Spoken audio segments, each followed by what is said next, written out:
everyone. Welcome back inside the film room. I'm Zach Goins, and today I'm joined by Ann Harada, who plays Madam Frau on season 2 of Apple TV Plus's hit musical theater comedy, Emmy-winning comedy, Schmicago, Schmigadoon.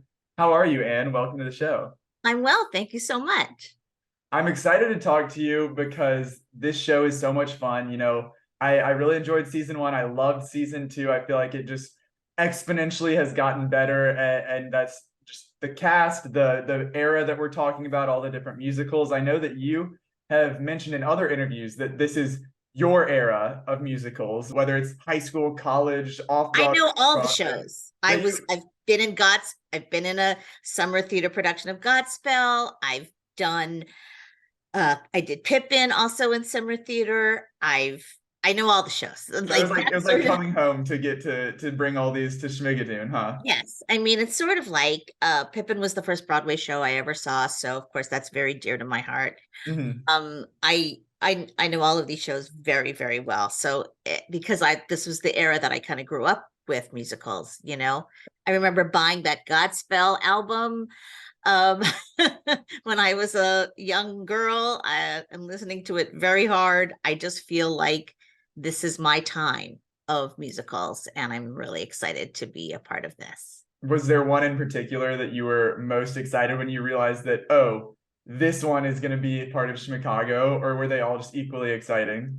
Well, they were all pretty great, but I was very excited about Cabaret because that's not a show I probably Mhm. will ever do in my life. And I was very excited to sort of be a part of that world for a brief moment.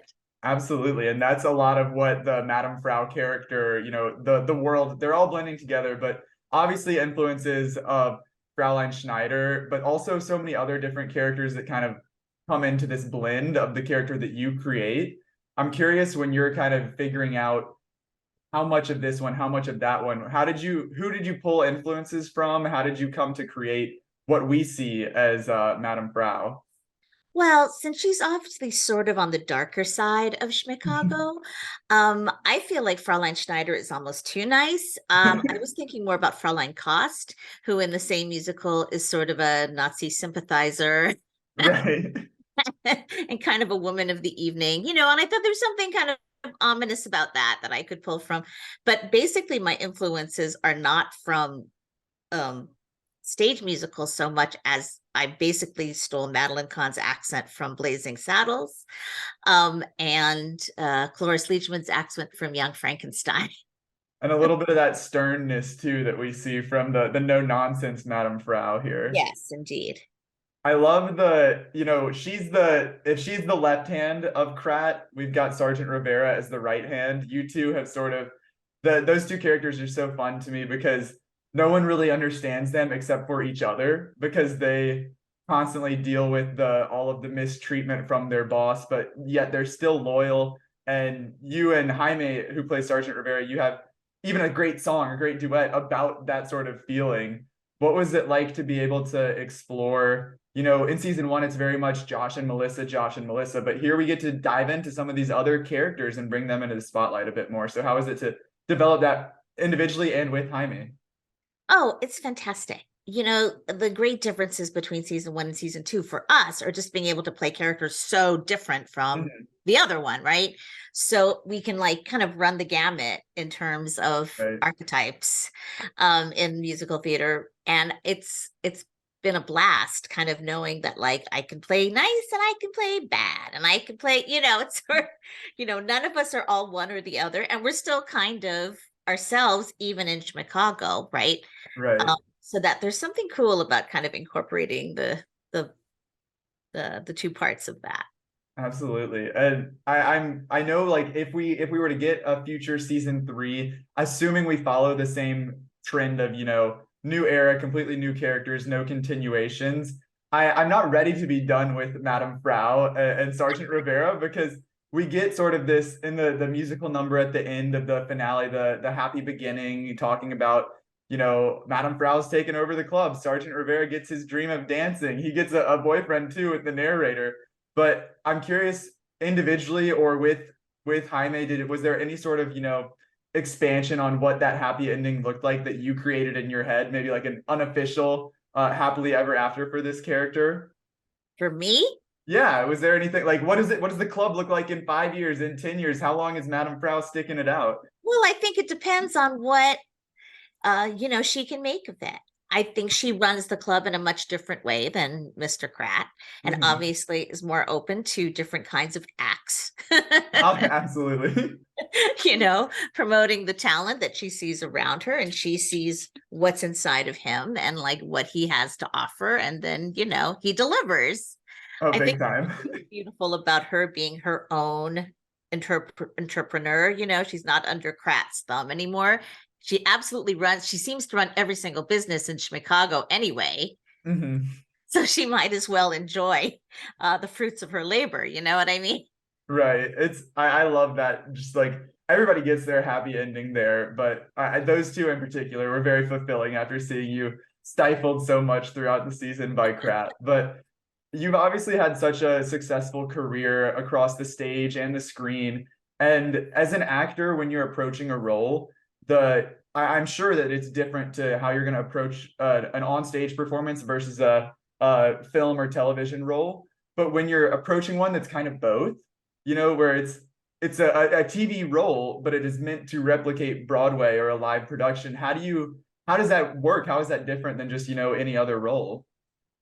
It's really not that different, I don't think. Okay. Jaime and I've talked about this a lot in terms of it feels like we're in a musical that's being filmed, right? Okay. But like in our minds, we're in a musical. So like we're singing on stage and interacting with everybody and having that bond of like having your company of actors, Hmm. that you're close to and you count on and you trust them.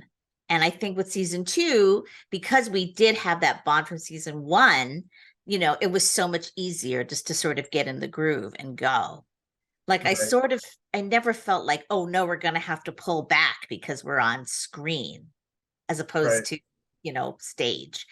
Of course, it's a totally different medium, but I mean, in terms of like the emotion and what you have to bring to a performance, I felt like it's all there. I feel like we're laying it out like we would be doing it on stage, you know. Right. Well, speaking of on stage, I know you were on the show Smash, and now that is going to a Broadway production. Is there a world in which we see Schmigadoon go from TV to the stage as well? And would that be season one? Would it be season two? Would it be both? Would it be something new? Has there been any chatter between the cast of wanting that to come to fruition? This is what it's been. What if we did this on stage? It would be amazing. Like literally, that's all we've ever said, because it seems so like I know it's hard to raise money for a stage production. Usually things take forever to develop. Hmm. Maybe it wouldn't in this case because we already know what the songs are. We know who the characters are and all You that know kind your of stuff. cast is already there. But I mean, I sort of feel like everybody would be up for it if they were available, right? Um, we'll see. Anything could happen. I sort of feel like in the world of Schmigadoon, you never say never because you just don't know what the hell's going to come around the corner. Right. And, if something like that developed, I think we'd all be in. I mean, as a viewer, I would be in. You could find me there on opening night. I think we need to expand this Schmigaverse, if you will, Yeah, we're to totally into the Schmigaverse. yeah, Yeah, TV, stage, movies. Let's get some comic books out there. We can totally. make this a big thing. Yeah, we're in the Schmigadoon alternate universe. I love it. Well, speaking of just the live stage production and how that goes, in a typical production, you've got your understudies, you've got people who are willing to step into a different role. Things can change. So if Schmicago were to be a production and you were an understudy, what role would you want to step into for outside of Madam Frau? If you could play one other role in this show, what would it be? Who would you want to take on? Oh, I would definitely want to be Miss Codwell. Oh yeah, Just that's a good because. one. I think that would be a lot of fun. I know you got your Madame Thenardier roots too. I feel like there's a little bit of that in there as Oh, well sure, that you could have yeah. some fun with. Moving on, we talked about the stage production. We talked about what could happen if there was a third season. Is there a specific musical or era? Assuming we're going to keep moving forward in this timeline here, is there's one as we move into the 80s or the 90s that you'd be most excited to take on in a season 3? You know, it doesn't matter because it doesn't like I just want to say like it all comes out of Cinco's head. If he wants to pick a show, I'm all in. You know Right. what I You mean? know he's gonna make something good out of it. He's gonna make something great. I don't care. I love Les Mis. I was Madame Thenardier on Broadway. I would be so happy to be back in that world for a Oh, little that'd be so bit. fun. I love all the big kind of British invasion shows of that time period, Miss Saigon and Phantom and Cats and like all those just monster musical hits. I think there would be a lot of fun in mining all of those things. Oh yeah. I've often said I would play the engineer in any version of Miss Saigon. So Well, you've got Aaron as well, who has his Les Mis roots. I feel yes, like of we could course. just like pick and choose. Everybody has some history with Les Mis to create Les Mis Correct. out of it all. But my final question for you here, it's a fun one I've asked everybody here, and we've gotten different results. But bringing Broadway to Apple TV Plus with this show, if we were to flip the script and bring outside of Schmigadoon an Apple TV original to Broadway and adapt it into a musical, is there one, between Ted Lasso, Shrinking, The Morning Show, Sever, like all of these shows, which one do you think would have the most success as a Broadway musical? Well, I don't know if it would have the most success, but I'll tell you the Apple Most show that I fun. love that I think would make an awesome kind of dark musical is the Essex Serpent. Do you know Oh, that show? yes, yes. Maybe like, just like a dark drama It here. would be a dark kind of maybe semi-operatic. I don't know. But I love it. I love that scene. I love that scene. I love like all the interactions between all the people.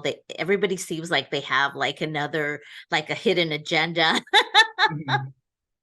Hey, that's kind of sounds kind of like everything that's going on in Chicago. So I could see the jump there. But it's funny for you to say that because so many people have just said Ted Lasso because Well, of course, it's too Ted much. Lasso. I mean, It's you like the don't even cheery have to. I musical. mean, Yeah. tickets would fly if we did Ted Lasso. Like, don't even worry. Like, okay, whatever, fine. Hannah can just play herself, and the rest of us fill in. Fine, fine, fine. Uh, but yeah, Ted Lasso is an obvi. To me, I'm like, I appreciate you I'm the branching out. weirdo artsy one. So, I appreciate the creativity there. It was welcome to mix it up from everybody else's answers. But Anne, thank you so much. This has been a blast, and I love this season. I love this show, and I'm excited to follow it throughout award season and into season 3, hopefully, and just see where it all goes. So thank you so oh, thanks much. very much, Zach.